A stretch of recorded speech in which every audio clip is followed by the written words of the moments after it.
So Namaste, Vanakkam, welcome back to my channel. This is Venkat Arvind again. So this episode, this video will be mostly about the Q&A session with me. So this will be the episode 2 of that. So uh, before starting this, I would like to thank Mr. Sujit from Hyderabad who who wrote all the questions in the comment box so boldly. So thank you very much, bro, for taking out all your time and writing it out like that, because most people don't do that. People take it personally that why should I put my CGPA in the comment box and all. But thank you very much for writing out so boldly. I really appreciate it. So I'm gonna be since the questions you asked are mostly common and many of the people will be having the same doubts, so that's why I didn't reply in the comment box, and I'm making a video so that it reaches out to more people. And two of our friends have also replied you, and they are actually partially correct in those, so I'm gonna be correcting them too. So let's begin with Sujit's first question. I never listened about backlogs gonna affect my visa and admission process. Yeah, okay. So bro, backlogs are definitely gonna affect your admission process and the visa process. Okay, because mostly, if you are lucky enough, there won't be any hurdles while applying for admission, because many of the colleges or universities, what they say is, if you have a pass certificate and or if you have a provisional certificate, that's what they see, and they just give you an admission. But when it comes to visa, the visa officer will check all of your semester wise mark lists and your provisional certificates, your course completion certificates and all, and in your semester wise mark list, there will be definitely F marks on that. So he will definitely, like, he will check those, he will see those F marks, and he will go to your SOP, your statement of purpose, in which you should mention what is the reason behind your backlogs. Sometimes it might be medical issues, sometimes it might be something else, like if you are busy in any small project or mini project or something like that. You need to justify your backlogs. All this I have already mentioned all this in my videos. So you need to justify your backlogs, bro. Otherwise, you're gonna be in trouble. Your visa might be rejected. So that will be the answer to the first question. And I don't know how to calculate backlogs in my BTech. I'm a lateral entry student. No matter what student you are, if you're a regular BTech or lateral entry student, your backlogs in your BTech will be counted. So um, to be clear, to be more precise, your attempts, the number of attempts you took to pass one subject, will be counted as your backlogs. That's it. As simple as that. Suppose you're having 6 subjects in first semester, you passed all of those, zero backlogs. You have 2 subjects, you fail in 2 subjects, and you took one more attempt in the second semester to clear those, then that will be 2 attempts, one each, right? So that's it. So number of extra attempts you took, those will be counted as your backlogs. Number of extra attempts, not the normal first attempt, the number of extra attempts you took, that will be the number of backlogs you have. Can you please help me counting my backlogs and delivering a genuine SOP? Yeah, SOP is something, statement of purpose, it really varies for, if you're going for a postgraduate diploma or if you're going for a master's, it's totally different. For master's, you have to mention why are you choosing that particular thesis or that research program, or if you have worked in this, in your field, and going for masters in your same field, then your chances are really high. Even though if you had backlogs, if you have at least 1 or 2 years of experience and you get a good GRE and a good IELTS score, then your master's chances are really high. But when you go for GRE, make sure that you choose your university and province first, because there are many universities and colleges who don't ask for GRE, so there's no point in writing that. So at least shortlist from 3 to 5 universities or colleges where you want to do your masters, if in case you're going for masters. If you're So just shortlist those, and just see if any one of them asks for GRE. If any one of them asks for GRE, then you can go for it. Otherwise, there's no point in wasting time and money for that. uh, okay, SOP is something that you need to write about yourself, and you need to elaborate mostly you need to elaborate that why are you choosing that course, and why do you think that Canada is, like, why did you choose Canada, and what are your plans after completing your education and all. So these are some things. And if you want to justify any backlogs and all, any projects, or if you want to mention any projects which you have, like you did, if you did any projects, or if you excelled in any kind of um, you know international papers or something like that, if you wrote any international journals or something like that, if you mentioned any article in something like that, I hope you're getting the point. You can mention all those and elaborate about yourself. That's it. That's all SOP. And make sure that you don't lie in your SOP, because they might check. So if you just don't lie in your SOP. Okay, I'm basically an ECS student. What I commonly noticed is that there is inadequate scope in electronics industries in following countries. So my sister, my brother, and my consultant are suggesting me to choose countries like data analyst, scientist, and big data management, which are related to CSE. So can I choose any one of them? If yes, what are the challenges I might face? So no matter what course you choose, no one is coming to the college and giving you any job. Okay, you have to search for yourself. You have to go out there, and if you have the caliber in you, you will definitely get a job. See, there are many Indian students coming out here. Not only Indians, the Canada is now like the most busiest international hub, most busiest hub for education for international students.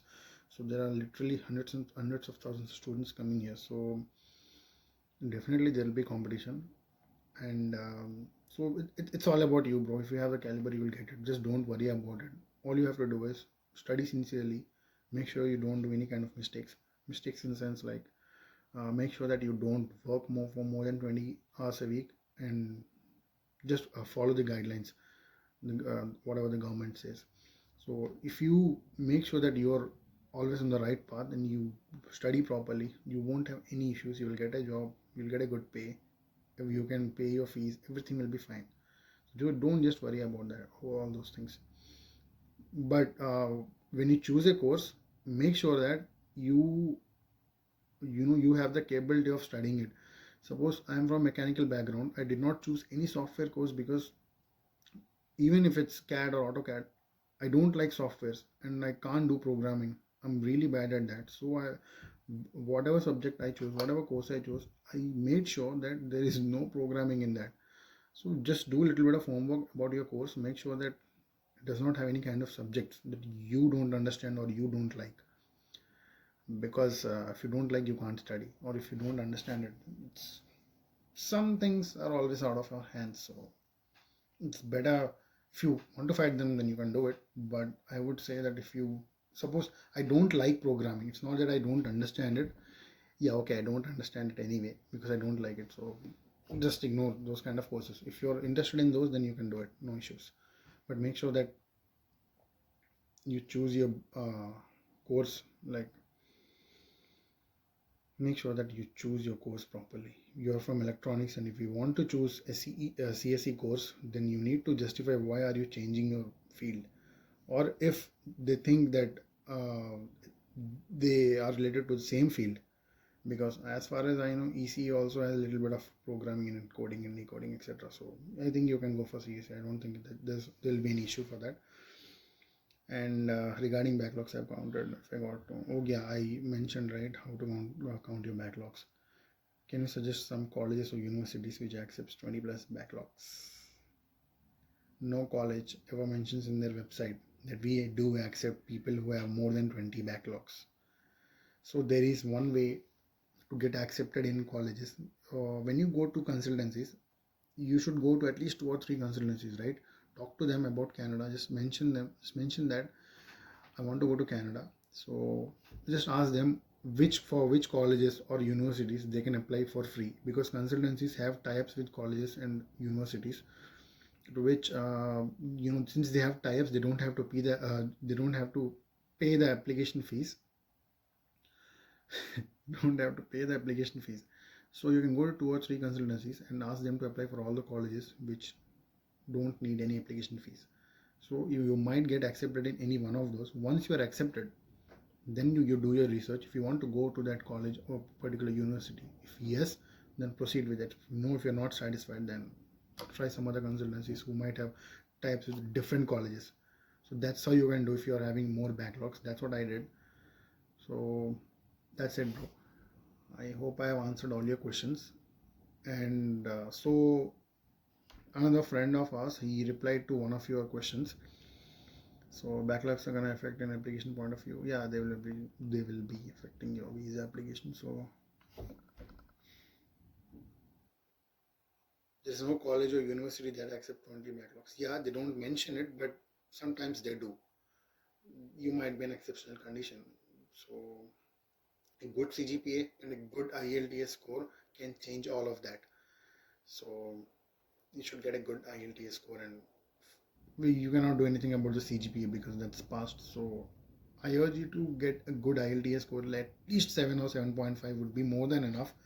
They ask for 6.5, but you see a platform where everyone is having 6.5, and if you are having 7, you will be the priority. I'm not saying 6.5 is very less. I'm saying if mostly people get 6.5 or 6. If you get 7, you will be their priority. So I hope you understand. And the next comment is, unfortunately it's difficult for you to get masters with 20 backlogs. Yeah, that's true. You can try for graduate certificate programs. Not only graduate certificate programs, you can also try for postgraduate diploma, postgraduate courses. You can try those. You can try graduate certificate program, but those programs have less scope of job and work permit. This is absolutely wrong, bro. Sorry to say that, because work permit is something that you will be definitely getting no matter what. You did a course of 1 year, 2 years, 3 years, you will be getting a work permit. All you have to do is you just have to pass the course. You don't have to pass it with flying colors, but even if you pass that course and make sure that you did not do any kind of crap like working more than 20 hours while studying and all. If you don't do any of those, and if you pass the course, you will definitely get a work permit. That's for sure. I can give it to you in writing. There is no person who has been like rejected for work permit. They might have been deported for working more than 20 hours or something similar reason, that or for any crimes or like that. So for similar reasons. But if you study properly and if you pass your course within time, or if even if you take extra time, you will be getting your work permit. So, and when it comes to job, this is not India, this is Canada. No matter you do masters or whatever you do, you will be starting from ground zero. You will be starting from level zero. Suppose I'm studying petroleum engineering over here. Even if I get like 90% like this, even if I get like good percentage, 90, 95 like that, even if I go to a petroleum industry, nobody is going to give me a higher post. They will be giving me a small level zero post, and I have to work, gain experience, gain knowledge. That's when they will promote me to higher levels. That's how it works. It's not India like, oh, you did masters, you'll be the manager there. It's nothing like that. It's totally different over here. Your work experience is all that matters, especially Canadian work experience. So that's all for today's episode, today's Q&A session. I hope I answered all your questions, and if you have any more questions, you can definitely get back to me. So that's all for today. Thank you. Have a nice day and stay safe. Stay home.